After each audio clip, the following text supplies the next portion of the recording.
Surabaya Mengaji. Yuk, dukung dakwah Surabaya Mengaji.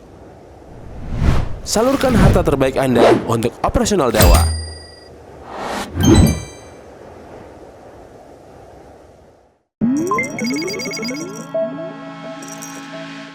Man mata la yusriku billahi syai'an dakhalal jannah wa man mata yusriku bi syai'an dakhalan nar.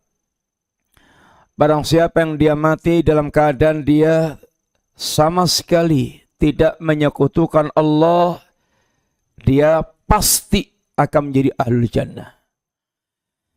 Dan barang siapa yang dia matinya dalam keadaan musyrik menyekutukan Allah, pasti dia menjadi ahlin nar.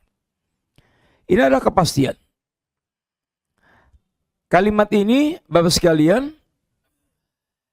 mengingatkan kita agar kita betul-betul perhatian dengan urusan tauhid. Dan bagi para dai juga agar betul-betul mereka perhatian dengan urusan dakwah tauhid. Yang ini merupakan asas dalam kita membangun pribadi dan generasi kehidupan ini umat. Yang kita semuanya insya Allah sudah sama-sama tahu bagaimana Rasulullah SAW yang umur dakwah beliau 23 tahun, 13 tahun di Mekah, 10 tahun di Madinah. Yang 13 tahun di Mekah itu hampir tidak ada ayat ahkam yang turun kecuali salat. Itu pun berkaitan dengan bagaimana Allah ingin menghibur Nabi setelah rasa hatinya itu kayak remuk dengan dakwah yang itu semakin mengalami tekanan-tekanan yang sangat menyesakkan dada Nabi. Ketika awal Nabi berdakwah, sudah ada reaksi-reaksi untuk menekan Nabi dengan ungkapan-ungkapan yang jorok dan sangat menyakitkan Nabi. Tapi terus Nabi dengan kelapangan dadanya terus beliau berdakwah. Yang saat itu Abu Thalib masih hidup dan juga istri beliau Khadijah sangat support dengan ini harta dan juga mental Khadijah sehingga menjadi istri yang sangat dicintai Nabi SAW, istri yang memiliki kedewasaan yang ibaratnya kedewasaan yang sempurna, sampai kecintaan Nabi kepada Khadijah sering menjadi kecemburuan Aisyah, padahal Aisyah tidak pernah melihat Khadijah. Begitu kedua orang ini wafat, tekanan-tekanan semakin keras. Dulu seringnya ini mentok di Abu Thalib. Kalau mau melakukan intimidasi dakwah kepada Nabi, sering ya ini mentok kepada Abu Thalib. Ketika keduanya sudah meninggal, maka tekanan dakwah semakin ini kuat sampai Nabi kemudian menyempatkan diri untuk menawarkan dakwah ke Taif dengan harapan di Taif kabilah besar dan ada hubungan dengan ibunda Nabi. Harapannya di Taif akan mereka bisa menerima dakwah sehingga menjadi alternatif tempat untuk mengembangkan dakwah. Karena rasanya di Mekah sudah bentek, sudah buntu, nggak ada tempat lagi untuk bisa berdakwah. Beliau pun berjalan ke Taif, tidak kurang dari 80 kilo dari Mekah ke Taif, antara 80-90.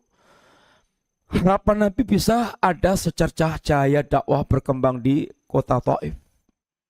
Tapi ternyata Masya Allah, begitu Nabi menawarkan kepada tokoh-tokoh Taif, justru kalimat-kalimat yang sangat membuat Nabi semakin hancur hatinya.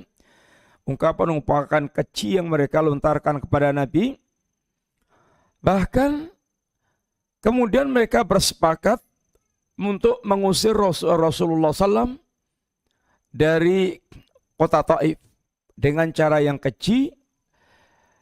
Mereka perintahkan penduduk untuk melempari Nabi kayak ngusir anjing dari kampung sampai Nabi kudres-kudres. Sampai Nabi berdarah-darah. Keluar dari Taif, satu persatu Nabi melihat pertolongan Allah SWT sebagai hiburan Nabi. Hiburan pertama, dengan riwayat yang para ulama sebagian mendhaifkan, itu kisah Islamnya Attas, seorang budak tuan ini Taif. Ketika Nabi mampir ke kebun situ, maka sang juragan melihat Nabi dalam keadaan yang kemudian ada rasa ternyuh. Lalu dia utus budaknya untuk mengantarkan setangkai atau setangkai anggur kepada Nabi. Ketika Nabi akan makan anggur itu, maka Nabi mengucapkan basmalah, bismillahirrahmanirrahim. Mengucapkan kalimat basmalah, terkejut Adas. Ini kalimat yang tidak biasa diucapkan orang sini. Kemudian kata Nabi, kamu siapa? Namamu siapa? Saya Adas. Saya ini dari negeri Ninawa. Oh, negeri saudaraku Yunus ibnu Matta. Dia seorang nabi seperti saya. Atas ketika mendengar bahwa di depannya itu adalah seorang nabi, maka semakin yaitu penasaran. Sampai pada akhirnya singkat cerita Adas masuk Islam. Walaupun hanya dengan keislaman seorang budak, bagi nabi ini sudah merupakan bentuk ini energi baru, ini kesegaran baru dalam meniti dakwah yang beliau emban.